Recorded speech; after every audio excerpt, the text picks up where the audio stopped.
Welcome back to the Reality Guys. I'm your host, Billy Blinks, joined as always by my co host, Brian.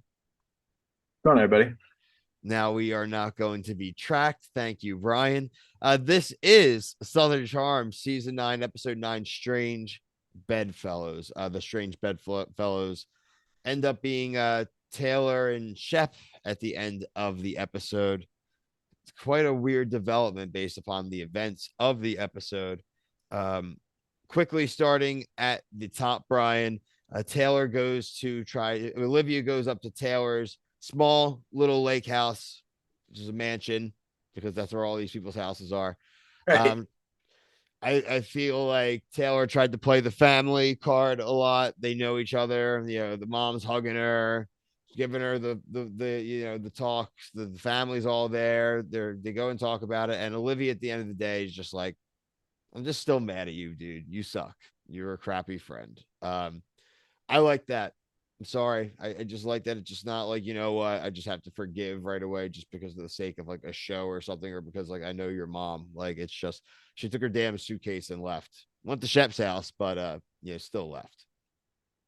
Yeah, I kind of felt like this meeting was very producer, like you need to do this. Like they could have had this conversation over a phone. No, I agree. She drove very far away to be like, I'm leaving after an hour. And it's conveniently right near Shep's house. Yeah, it's only like they could like see it. Remember, they're like pointing to the Yeah. mountain. Yeah. Um, Shep, obviously, as a parallel, has organized a guys trip to go up to his parents, one of their fly fishing cabins, which is obviously a mansion. And it's cool overall guys trip. They're taking like the limo bus up there. They're drinking. The fly fishing is a cool little like outing type thing.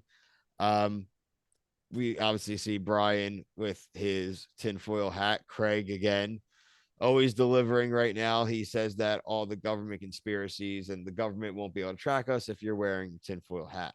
So Craig's had a great performance this season. He does mention some serious things though this episode, mainly around him and Paige.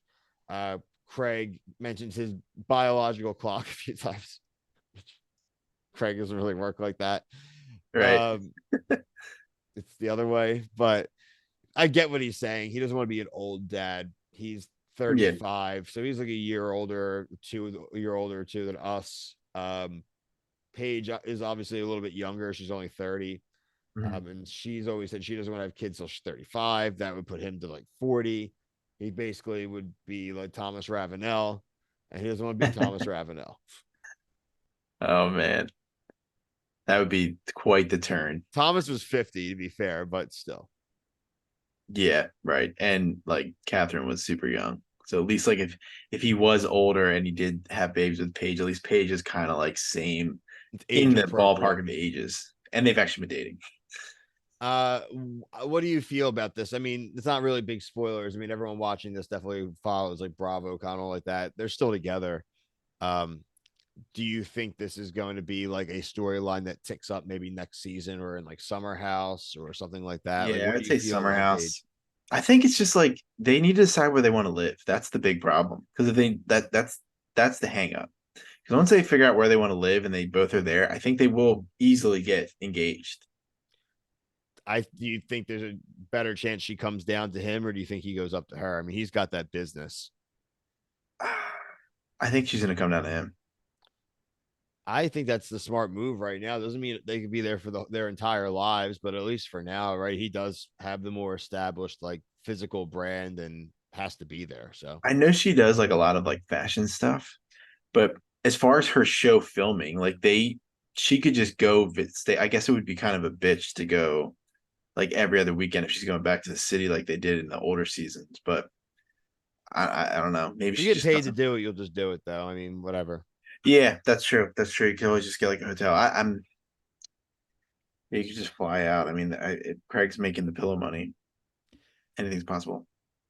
We mentioned at the top of the episode Shep and Taylor dynamic. We've seen this act before with Shep. What was it last year? It was like the water toss, balloon toss, Yeah, right? they're like tossing eggs at the cat, like another Egg toss, cabin, yeah. another like rich cabin. That was And at Whitney's friend's house. Remember, it was like the yeah, Whitney. I thought Yeah. yeah, you're right. Um, but this is like when Shep's at his absolute worst. Like the absolute where it becomes like cringe to watch is the guy is like your 15-year-old friend who is like really good at sports and like, but you couldn't lose one game of like horse would like scream, lose his mind, that type of dude. And Yeah. so they find out, they jokingly find out that Shep had lost a ping pong game. He hates losing at anything. And Taylor literally just said, said, we are the champions to JT. JT. Now, if she had said, you are the champion, maybe it wouldn't have upset Shep as much, but saying we are, he thought that meant she was taking his side and taking shots at Shep. He says something nasty to her. She comes back with a how is it cheating on me? And he said it was fun, honestly.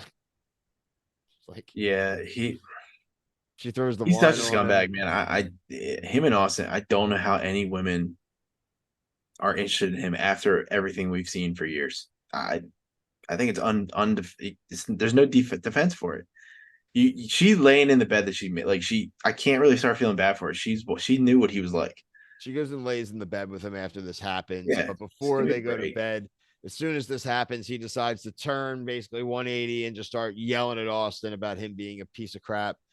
You have Craig just not really getting involved in the fight, but when they're in the kitchen being like, so these are just like repressed feelings, right? Like these are Mhm. just things you've just been wanting to say, but haven't. You've had the opportunity to, and you're pissed drunk, and now you're going to do it when everyone's in your house too. Like it's a very like convenient place to do it, right? So Right. I I don't think any of these guys all live in glass houses to me. But we've been saying this since we started reviewing the season, and you and I, since we like binge watched this show, is just like it's like the Vanderpump people. It's like you're gonna have toxic time and not a great time if you're literally only hang out with your friends who hook up with your exes Yep. and who talk crap on you and you all fight with each other, but then you just come back and just spend all your time with each other. And just like what do you think's gonna happen? The money must be sweet. That's all I can say. They like being on TV, dude. These people like being on TV. They don't care because you see them at like these cons and all, and they all like relatively get along. I heard at BravoCon, Shep was had some stuff to say about Craig. I'll talk about that. We talk about that in like a different video, but very funny. He was like You guys talking tell me good off shit. air. I don't know what you're talking about. Yeah, I'll let you know, but I'm sure a lot of our commenters have seen and know what I'm talking about. But yeah, I think overall, besides that, like Rod and Olivia. I mean, we knew that was yeah, gonna. Olivia Rod wanted to talk to Olivia. He said he want I don't know. He misread this situation real bad. He comes in and talks to her about the Brawgate thing. It's Yeah, all good, but then says, I want to date you exclusively. And it's like, well, dude, she's not gonna date you exclusively. She just lost her brother. You haven't really been going on dates and all. And I'm not saying he like in the future it couldn't happen for them, but it's like why that's not the move right there. That's not the response to like try to get her back is like try to fully get her. It's like you never yeah, fully had her. So thought it was a right. misplay. Yeah, completely agree. So that's basically what I have for that, Bry. I think it's been a great season. We still have Yeah, a lot to go. I think we still had some teased fights in the trailer. So I mean, there's still going to be some, I'm sure, Shep Austin stuff. JT getting himself involved because he just can't help it. And he's obsessed with Taylor. So I'm looking forward to it. Rod may be more of a wild card now. He's a spurned man. He's hurt. Does he get involved in the fray? Like there's a lot of we get Whitney next week though. So always fun when we get Whitney. yeah. And Patricia and apparently some famous person's wedding cake. So Oh, right. It's like a Queen of England or like something the like that. prince or something. Yeah, I don't know. It's again that's I want the receipts. I want the certificate of authenticity on this with Mm-hmm. Patricia. I Mm-hmm. need to see it. Uh, Make sure you're subscribed here and on TikTok. You'll catch all of our Bravo coverage, our Netflix reality coverage, CBS reality, Bachelor Nation coverage, anything and everything in between. But for myself, Brian, everyone at the reality, guys, thank you for watching. Peace.